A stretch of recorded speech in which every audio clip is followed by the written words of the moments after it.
Hey, come see us on tour. We're going to be in Duluth, Georgia, outside of Atlanta, Jacksonville, Florida, Tempe, Arizona, and Burbank, California. Go to jimmydore.com for a link for tickets. You know how Kamala Harris hasn't done an interview since she's been installed as the presidential nominee without getting a vote? And she won't take a question from the press. She won't do an interview. Well, she's now agreed to do an interview. It's tomorrow night. If you're watching this video, it'll be tonight. Harris and Waltz to sit down with CNN for exclusive first joint interview since campaign began. So I like how CNN calls it a joint interview.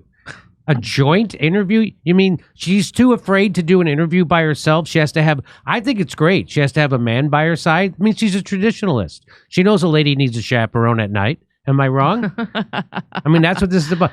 I mean, this really is what she's doing. You remember when, I don't know if you remember, but I thought that Mike Tyson was going to fight Jake Paul, and it was going to be a 2-on-1 where Jake Paul would tag in Logan Paul. Remember I thought that? Yeah. That turned out just to be a silly hoax. Well, this 2-on-1 one is real. This is real. This is really happening. That absurd scenario is actually real for Kamala. And it took a lot of time to find someone with even less impact or content to their words than Vice President Kamala Harris, but they finally nailed it. They got good old Waltz. So this woman from the Wall Street Journal says the interview that won't approach the definition of an interview because it's going to be pre-recorded. Oh, no kidding. It's going to be pre-recorded. She's going to have a crutch by her side, which should be insulting to all women, that she can't do an interview by herself. And it's going to be done by Dana Bash, who's in the tank for the Democrats, who constantly lies on their behalf. And I'll show you that video in a second, but that's exactly who she is. So this Wall Street Journal woman wrote this article, and she says this is a deliberate attempt to limit the potential exposure risks for the vice president.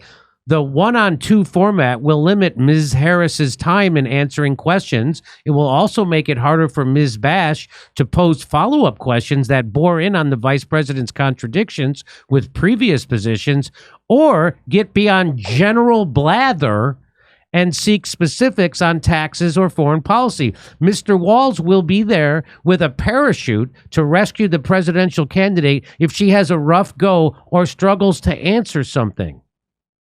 Wow. Isn't that what the vice president does though, right? Like how Biden would always do interviews with Kamala supervising because she's so good at answering questions? I got to tag here, Kamala. Hey, what superhero doesn't benefit from having a comedic sidekick who jumps in when you start talking gibberish and says something clearly, even though it's cartoonishly simple, right? It's going to be Babble Woman and her sidekick, Golly G. That's what's going to be happening. He puts the hole in wholesome. Waltz is there. So Waltz is just going to be there to make her look good. And the saddest part is that he actually does, by comparison. Well, the two of them equal one person almost. Yeah. She goes on, she says, this is one more Harris campaign insult to the American voters. The vice president was handed the nomination in an inside job a month ago. She is the least known presidential candidate in modern history and has had the least amount of media scrutiny. Her views on the crucial issues she'd confront as president aren't clear, and what we do know has been dribbled out in campaign press statements that we are supposed to accept as her real views. Her campaign speeches amount to little more than gauzy rhetoric and vibes. Wow. Here's the woman who's going to interview her. This is Dana Bash. Watch how many times she lies and runs cover for the Democrats. Watch this. Somebody put this. Harris was put in charge, as you said earlier, of combating the roots of immigration. She was not and is not the border czar. And the Biden administration.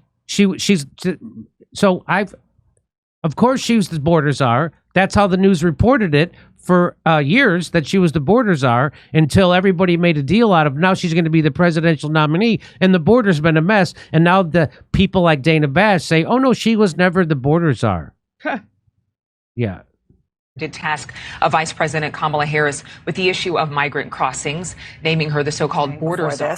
So you see, they called her the border czar. They used to call her the border czar, but now she was just in charge. She was just in charge of battling the roots of immigration. So she was in charge of toning down American imperialism. That sounds ambitious for her. It really does. Yeah. So I think the best way that the Biden administration toned down immigration was making the economy so bad it sucks to come here. Yeah, you got to actually be paid by the government to come here now. Yeah. Now they got to fly you in. Yeah. Anyway, so let's listen to the rest of this. This is Dana Bash. This is why I'm playing it. Harris was put in charge, as you said earlier, of combating the roots of immigration. She was not and is not the border czar. And the Biden administration did task Vice President Kamala Harris with the issue of migrant crossings, naming her the so-called border czar. Look, unfortunately for America, the court isn't necessarily wrong that this is the way the framers wanted it to be. They wanted Congress, the people who are closest to their constituents, to be able to make the rules of the laws. So she was sitting there saying it was good that the Colorado court kicked Trump off the ballot. Now, of course, he got reinstated by a 9-0 vote from the Supreme Court. But there she is saying this is the way it should be. Okay. The Trump administration negotiated the withdrawal agreement from Afghanistan. So here she is. People were then giving Joe Biden a hard time about his withdrawal from Afghanistan. And she's saying it was Trump who did it. Trump negotiated that. Well, this guy corrects her. With the Taliban and the State Department. A conditional agreement, and he left Bagram Air Base. He left 2,500 troops. His advisors came to him and said, the Taliban haven't lived up to it. And he said, fine, deal's off. So how is it that the Democrats can back away from the Iran deal, from the border, from Keystone XL, can turn the page on literally dozens of Trump policies, but yet they're going to convince us that they were somehow handcuffed with a Doha agreement that Trump himself said the Taliban didn't live up to? It's a bunch of BS, and they know it. And to not acknowledge that is a slap in the face to the veterans and the Gold Star families. And they're the ones that have gone after political opponents. There's no evidence that Joe Biden has gone after political opponents. Except, the evidence of your eyes and ears. That's all. The fact that she means like him, because he's like a doddering old husk of a nothing. His people did it. Like Joe's incapable of anything except even repeating the pablum they tell him to say. So, but his team did it. Literally, this was on MSNBC. I think it was today. Here they are saying that nobody cares really that Kamala doesn't do an interview or take questions from the press or have a press conference. Well, listen to this. Yeah, I mean, Basil, obviously reporters are, clamoring for that sit down, but it's also been a line of attack from Trump. Today, he sent out a campaign email underlining it's been 37 days since Biden exited the race and still no Harris interview. To be clear, she has taken questions from the press, just not in a lengthy televised sit down. Does this really, you think, Basil, matter to anyone other than journalists? Yeah, I mean. Did you hear what he said? Does this really matter to anyone other than journalists? Does it matter to voters that the person who's going to be president doesn't ever talk to the press or do press conferences or to have interviews? Does it matter to anybody except people in the press? That's what he's saying. Yeah, I just need to know the race and gender, and that's all I need to know. That's all we need to know. Yeah, real important stuff, race and gender, the most important things. After watching those two clips, you ever see a news person in a movie playing a news person? Have you ever seen that? And they do it perfectly. You know why? Because they're just actors. Yeah, no shit. These people are just actors in their regular day, just read fiction. And they're proud of how well they perform it. But they're not proud of whether it's true or not because they can't afford to look at that part because the money's too good. Yeah, that's why Fredo Cuomo can't remember any of the things he used to say. That's exactly right. That's right, Chris Cuomo, that guy.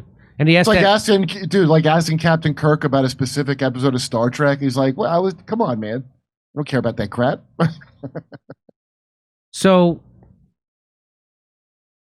there it is. So she's going to sit down in a recorded interview. I'm sure she's going to know what the questions are beforehand, and she's going to have a chaperone with her. She's going to have a chaperone, a fella.